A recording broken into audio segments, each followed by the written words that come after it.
മലപ്പുറം കത്തി, വയനാട്ടിലെ അമ്പും വില്ലും, മിഷ്യൻ ഗണ്ണ് എന്തൊക്കെയായിരുന്നു മാത്യു കുഴൽനാടൻ? മാത്യു കുഴൽനാടൻ്റെ വാർത്താ സമ്മേളനം കേട്ടാൽ ആ കുഴൽനാടനാണോ ഇതെന്ന് തോന്നിപ്പോവും. അത്ര ദയനീയമായിരുന്നു കുഴൽനാടൻ.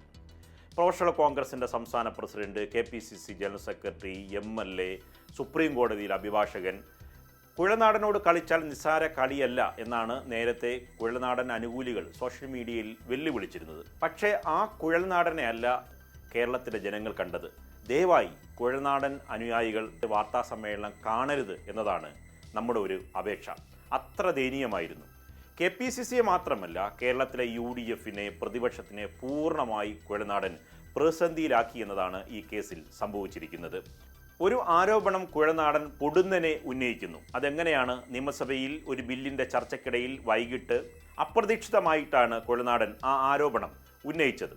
മുഖ്യമന്ത്രിയെയും കുടുംബത്തിനെയും കരിനിഴലിൽ നിർത്തുന്നതാണ് മാത്യു കുഴൽനാടൻ്റെ ആരോപണം. മുഖ്യമന്ത്രി അപ്പോൾ തന്നെ ചുട്ട മറുപടി നൽകി. പക്ഷേ UDFൻ്റെ നേതാക്കളൊന്നും സഭയിലില്ലാത്ത സമയം പ്രതിപക്ഷ നേതാവ് VD സതീശൻ ഇല്ല, മുൻ പ്രതിപക്ഷ നേതാവായിട്ടുള്ള രമേശ് ചെന്നിത്തലയില്ല, മുതിർന്ന നേതാക്കളായിട്ടുള്ള തിരുവഞ്ചൂർ രാധാകൃഷ്ണൻ ഇല്ല.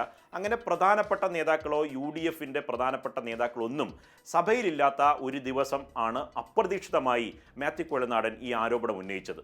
മാത്യു കുഴൽനാടൻ്റെ ആരോപണം ഉടൻ തന്നെ മാധ്യമങ്ങളെല്ലാം ഏറ്റെടുത്തു. കാരണം മറ്റൊന്നുമല്ല, മാത്യു കുഴൽനാടൻ ആരോപണം ഉന്നയിച്ചത് CPMൻ്റെ കേരളത്തിലെ ഏറ്റവും പ്രമുഖരായ നേതാവും CPMനെ നയിക്കുന്ന നേതാവും സർക്കാരിനെ നയിക്കുന്ന നേതാവുമായിട്ടുള്ള മുഖ്യമന്ത്രി പിണറായി വിജയനെ എതിരെ ആയതുകൊണ്ട് മാത്രമാണ്.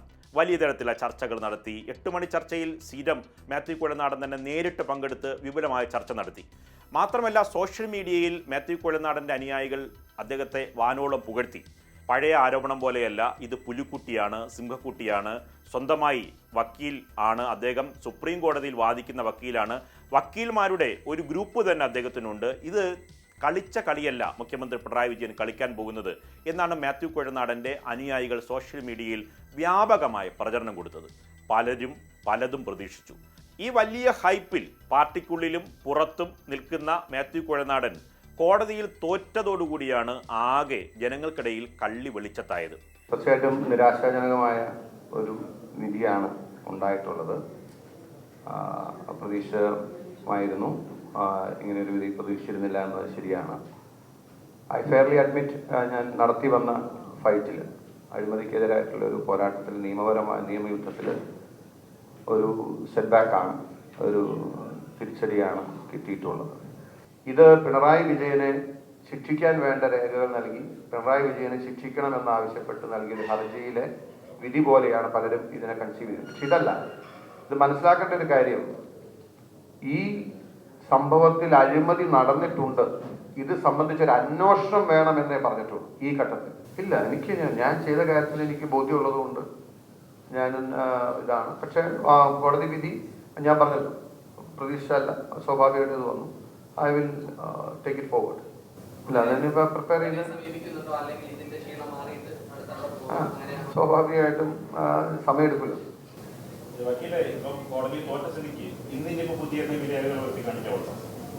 ഇന്നില്ല, വരുമ്പോ സമയം വരുമ്പോ എന്താ, ഇന്നത്തെ ദിവസം നിങ്ങൾക്ക് എന്നെ എത്ര വേണം പരിഹസിക്കാം.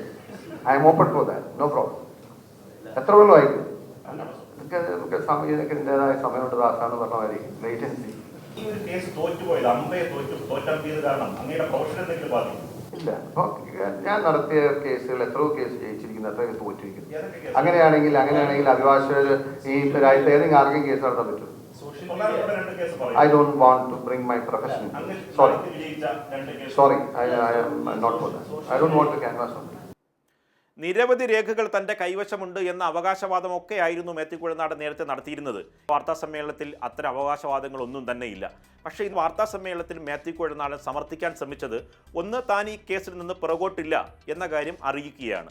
അത് അറിയിക്കുക LDF സർക്കാരിനെ, മുഖ്യമന്ത്രിയെ മാത്രമല്ല, അദ്ദേഹത്തിൻ്റെ അണികളെ, പ്രത്യേകിച്ച് കോൺഗ്രസിൻ്റെ ലീഡർഷിപ്പിനെ അറിയിക്കുക എന്ന ഉദ്ദേശമായിരിക്കും മാത്യു കുഴൽനാടൻ നടത്തിയത്. കാരണം വല്ലാത്ത പ്രതിസന്ധിയിലാണ് കേരളത്തിലെ കോൺഗ്രസിനെയും പ്രതിപക്ഷത്തെയും UDFനെയും മാത്യു കുഴൽനാടൻ കൊണ്ടുചെന്ന് ആക്കിയിരിക്കുന്നത്. കാരണം ഈ കൂടിയാലോചന നടത്താതെ, UDFൻ്റെ പാർലമെന്ററി പാർട്ടി യോഗത്തിൽ ഇത് ഉന്നയിക്കാതെ അപ്രതീക്ഷിതമായി മാത്യു കുഴൽനാടൻ ഇത് ഉന്നയിക്കുന്നു.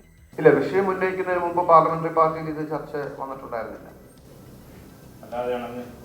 അതെ, അങ്ങനെ വിഷയങ്ങൾ നിയമസഭയിൽ ഉന്നയിക്കുന്നതിന് എല്ലാ വിഷയവും പാർലമെന്ററി പാർട്ടി ചർച്ച ചെയ്തിട്ടല്ല വരാറ്. നിയമസഭയിൽ ഞാൻ ആദ്യം ഉന്നയിക്കുമ്പോൾ ഞാൻ ഈ കാര്യം പാർലമെന്ററി പാർട്ടി ചർച്ച ചെയ്തിട്ടില്ല, അത് ശരിയാണ്. ഇത് ഇങ്ങനൊരു കേസ് ലഭിച്ചപ്പോൾ വല്ലാത്ത ആഹ്ലാദം വി ഡി സതീശനും UDF-ന്റെ കേന്ദ്രങ്ങളിൽ ഉണ്ടായിരുന്നു. കാരണം സ്വർണ്ണക്കടത്ത് പോലെ ഇത് ചർച്ച ചെയ്ത് തെരഞ്ഞെടുപ്പ് വരെ നീട്ടിക്കൊണ്ടു പോകുക. ഓരോ തെരഞ്ഞെടുപ്പ് വരുമ്പോഴും ബിരിയാണി ചെമ്പ്, ഈന്തപ്പഴത്തിലെ കുരു തുടങ്ങിയ കാര്യങ്ങൾ പറഞ്ഞ് മാധ്യമങ്ങളിൽ ന്യൂസ് അവറിലും 8 മണിക്കൂർ ചർച്ചകളിലും വിശകലനങ്ങളിലൊക്കെ തന്നെ പരമാവധി നിരത്തുക. ഒപ്പം തന്നെ കേന്ദ്ര ഏജൻസികളുടെ അന്വേഷണം വരുന്നു എന്ന മറുഭാഗത്തുള്ള BJP-യുടെ പ്രചരണം കൂടി വരിക. 2 പ്രചരണം കൂടി വന്ന് പരമാവധി നിയമസഭാ തെരഞ്ഞെടുപ്പ് വരെ ഇത് കൊണ്ടുപോവുക എന്നതായിരുന്നു VD സതീശനും കോൺഗ്രസിൻ്റെ ലീഡർഷിപ്പും UDF-ഉം കരുതിയിരുന്നത്. പക്ഷേ മാത്യു കുഴൽനാടൻ ഒരു അമിതമായ ഒരു ബുദ്ധി, ഒരു എടുത്തുചാടൽ നടത്തി എന്നതാണ് കോൺഗ്രസിൻ്റെ ഇപ്പോഴത്തെ വിലയിരുത്തൽ. മാത്യു കുഴൽനാടന് ഇതിനൊക്കെയുള്ള അനുമതി ആര് നൽകി എന്ന് കോൺഗ്രസിൻ്റെ മുതിർന്ന നേതാക്കൾ ചോദിച്ചു തുടങ്ങിയിരിക്കുന്നു. VD സതീശനും കെ സുധാകരനും എത്ര കണ്ട് ന്യായീകരിക്കാൻ ശ്രമിച്ചിരുന്നാലും രമേശ് ചെന്നിത്തലയെ പോലെ, KC വേണുഗോപാലിനെ പോലെ നിയമസഭയിൽ വിഷയങ്ങൾ അവതരിപ്പിക്കുന്ന നിരവധി UDF-ന്റെ കക്ഷി നേതാക്കളുണ്ട്. ഒപ്പം തന്നെ PK കുഞ്ഞാലിക്കുട്ടിയെ പോലെയുള്ള മുതിർന്ന നേതാക്കളുണ്ട്, PJ ജോസഫിനെ പോലെയുള്ള ഘടകകക്ഷി നേതാക്കളുണ്ട്. ഇവരൊക്കെ വല്ലാത്ത അമ്പരപ്പാണ് മാത്യു കുഴൽനാടൻ്റെ ഈ തികഞ്ഞ പരാജയത്തിൽ ഇപ്പോൾ രേഖപ്പെടുത്തുന്നത്. ആഭ്യന്തരമായി സജീവമായ ചർച്ചയും അവിടെയുണ്ട്. അതായത് തെരഞ്ഞെടുപ്പിൽ ഈ സ്വർണ്ണക്കടത്ത് പോലെ ഉപയോഗിക്കാൻ കഴിയുന്ന ഒരു രാഷ്ട്രീയ ആയുധത്തെ മാത്യു കുഴൽനാടൻ കോടതിയിൽ കൊണ്ടുപോയി നശിപ്പിച്ചു കളഞ്ഞു എന്നതാണ് അവരുടെ വിലയിരുത്തൽ. പ്രതിപക്ഷത്തിന്, പ്രത്യേകിച്ച് UDF-ന് ഇതുവരെ ഉയർത്തിക്കൊണ്ടുവന്ന ഒരു രാഷ്ട്രീയ ആയുധം കൂടി വെറും ആരോപണമായി പൊളിഞ്ഞു പോയിരിക്കുകയാണ്. മാത്യു കുഴൽനാടൻ്റെ മറുപടി കൊണ്ട് മാത്രം ഇത് അവസാനിക്കുന്നില്ല. വരും ദിവസങ്ങളിൽ ഇതിൻ്റെ ആഭ്യന്തര ചർച്ചകളായിരിക്കും UDF-ലും പ്രതിപക്ഷത്തും കോൺഗ്രസിലും സ്വാഭാവികമായി നടക്കുക.